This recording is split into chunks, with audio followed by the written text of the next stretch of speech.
Hi, I'm Mike Richardson. I'm president and publisher and founder of Dark Horse Comics and Dark Horse Entertainment, and I'm here to talk about the Pander Brothers. I was aware of the Pander Brothers early on in their career because they used to post their work up at a store called Future Dreams. And I'd go in and they'd have these drawings around of these brothers, the Pander Brothers, right? So I'd see it, so I was aware of it, and they seemed talented. And years later, when I started the company, they were in town, and we were looking for people to work. And so it was inevitable that at conventions or wherever, I don't remember the first time we met, but I put the idea to them that they should do a comic and bring it to Dark Horse. They could own it and,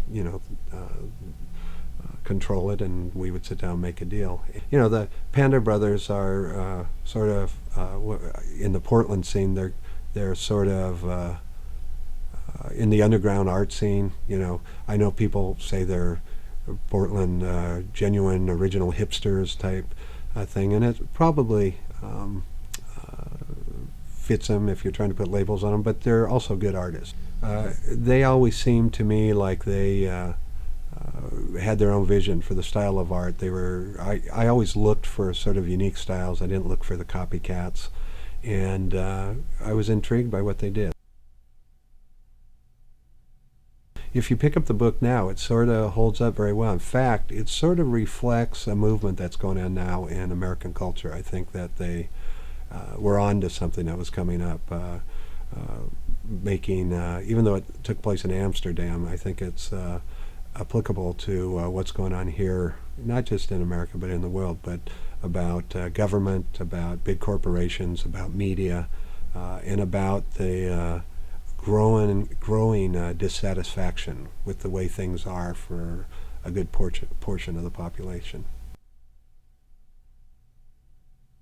So one interesting little fact was that when we were concluding the book, as it was drawing to an end, the book has, there's the image of riots in the book. It's part of the story as it's coming to an end. And meanwhile, in places like Los Angeles, we were seeing riots happen in real life. So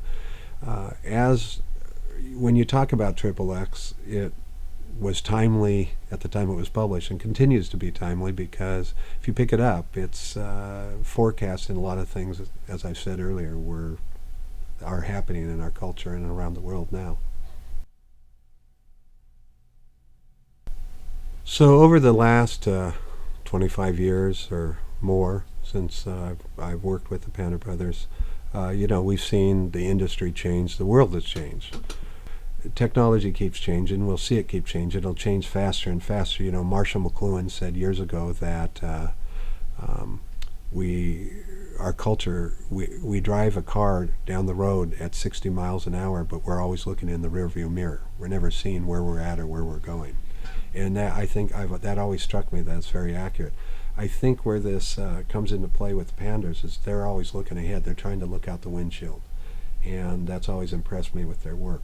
They've never been someone to settle, creators that would settle.